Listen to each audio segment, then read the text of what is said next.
Get out. Since today, whoever heard this story thinks that I either lie or had illusions. It was 3 months since I moved to New York. I rented an apartment in one of the residential complexes in suburb. My landlord was a middle-aged woman, but to be honest, the apartment didn't feel right from that first day. But it was cheap. Someone knocked the door one night while I was sitting at my computer desk. But no one was there when I checked. This happened several times, and I thought it should be one of neighbor's naughty kids who messes around with me. My university classes started. In those days, I was spending most of the time with my new friends until late midnight. I met a girl named Emma there. One night, we got really drunk in a nightclub, and I asked her to come back with me to my apartment. We arrived home at about 2 o'clock after midnight. I suggest her take a little rest while I'm preparing something to eat. Emma was taking a look at my pictures while I was making a cold drink. Suddenly, apartment's door knocked. Emma said, "Are you expecting someone?" And I answered, "No." Surprisingly, I opened the door and saw a tall, humpback old man in his 70s that I've never seen in our building. I asked him, "Can I help you?" He stared at me and said, "What are you doing here?" I got confused by his strange question, yet I said with a smile, "Where should I be at this time of the night?" He frowned more and said, "This is my apartment." I said, "I'm sorry, this is your apartment?" He said again, "This is my apartment, and you trespass into my apartment." I thought to myself, the biggest possibility might be that he has Alzheimer and he lost his way home. I can call the police or maybe take him to the janitor so he can help me to find his apartment, or I said to him, "Sorry, sir, it should be a mistake. I rent here recently, and as I know, it was empty for at least a year." He didn't respond and stared at me with knitted eyebrows. I thought, this old scumbag will ruin my night with Emma. I shrugged and said, "So, is there anything else that I can do for you?" I didn't want to make Emma wait anymore, so I slammed the door on him carelessly. When I entered my bedroom, I saw Emma lying on my bed. She asked, "Who was that?" I said, laughing, "An alien who lost his planet." Then I laid beside her.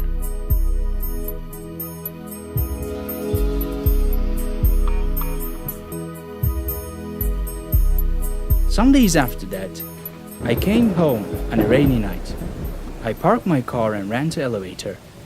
My clothes got wet in the rain, so I rushed to my apartment. I took out my keys and opened the door lock and entered.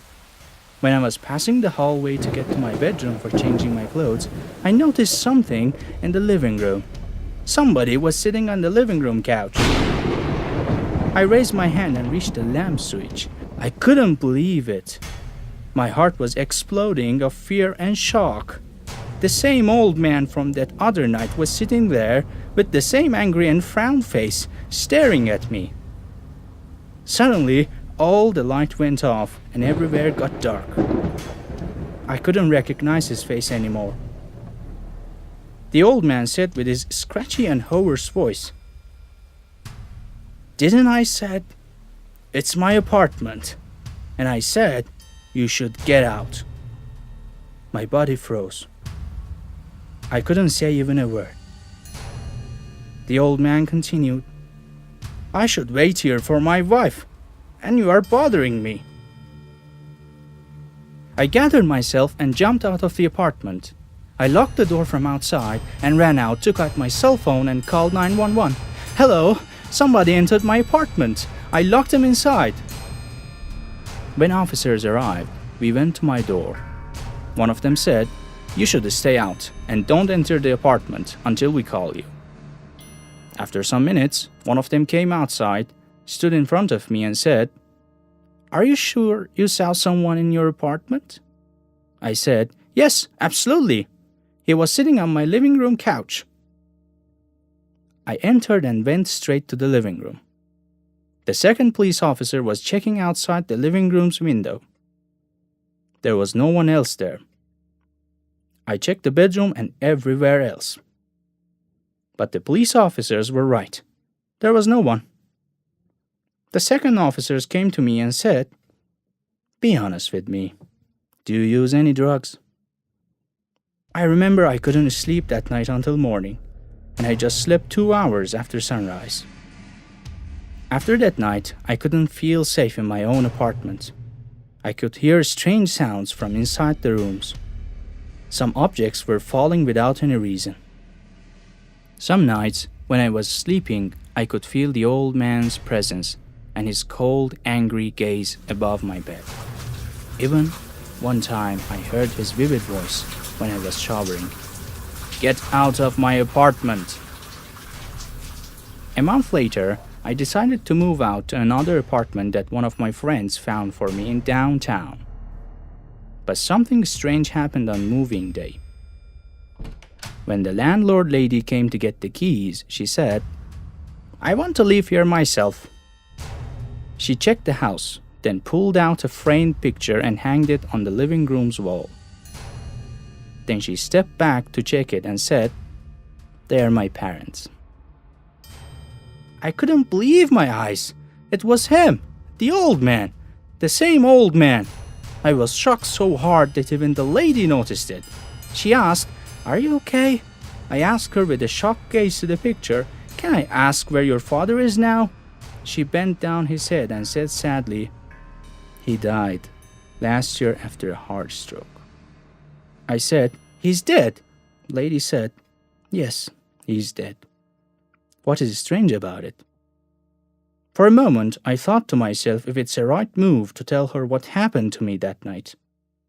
Or if she's going to believe that horrifying story. Or maybe she would think that I'm a liar or maybe delusional. I read these thoughts in others' faces who heard my story. I continued, "Oh, no, but can you tell me what happened to your mother?" Lady said, "Why are you asking this question?" I said, "Nothing. She looked exactly like someone that I know. I'm sorry if I bothered you." She thought and said, "No, you didn't at all. She died 4 years ago of breast cancer. My father was in love with her. After my mother died, he got Alzheimer. He always believed that she would come back to him. I felt a cold sweat all over my body. I was sure that I met his ghost. We stand there in silence for some minutes until my cell phone called. It was my friend. "Hurry up, we should move all of these furniture before sunset."